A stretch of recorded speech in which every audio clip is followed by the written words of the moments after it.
Veliyathunad government MI UP school വിദ്യാർത്ഥിയെ മർദ്ദിച്ച CPM local committee അംഗത്തെ അറസ്റ്റ് ചെയ്യാത്തതിൽ പ്രതിഷേധിച്ച് പാരാനായിൽ പ്രകടനവും സംഗമവും സംഘടിപ്പിച്ചു.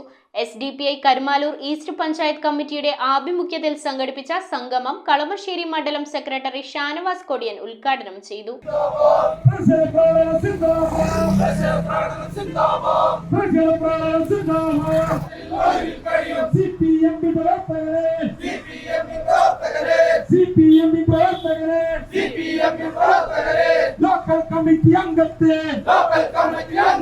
Veliyathunad government MI UP school വിദ്യാർത്ഥിയെ മർദ്ദിച്ച CPM ലോക്കൽ കമ്മിറ്റി അംഗം MK അനസിനെ അറസ്റ്റ് ചെയ്യാത്തതിൽ പ്രതിഷേധിച്ചാണ് SDPI കരുമാലൂർ ഈസ്റ്റ് പഞ്ചായത്ത് കമ്മിറ്റിയുടെ ആഭിമുഖ്യത്തിൽ പ്രകടനവും പ്രതിഷേധ സംഗമവും സംഘടിപ്പിച്ചത്. പാറാനയിൽ നടന്ന പ്രതിഷേധ സംഗമം കളമശ്ശേരി മണ്ഡലം സെക്രട്ടറി ഷാനവാസ് കൊടിയൻ ഉദ്ഘാടനം ചെയ്തു. ചടങ്ങിൽ Karumalloor east committee president Nisar Pallath, secretary Razak Pullath, Noushad Pallippadi, Salahuddin VE, Nasar Vayalodam തുടങ്ങിയവർ സംസാരിച്ചു. റിയാസ് തടിക്കക്കടവ്, റസാഖ് പാറാന, മജീദ് അന്തിക്കാടൻ, ഹാരിസ് മാമ്പ്ര, ഷമീർ EB, സാദിഖ് കടുപ്പാടം, ഷബീർ തടിക്കക്കടവ്, ഷാജഹാൻ അറക്കൽ തുടങ്ങിയവർ പ്രതിഷേധ പ്രകടനത്തിന് നേതൃത്വം നൽകി. News bureau, Aluva.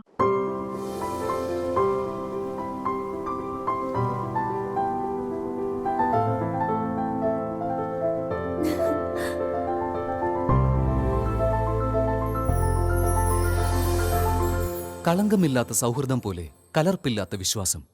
കല്ലൻസ് ജ്വല്ലറി.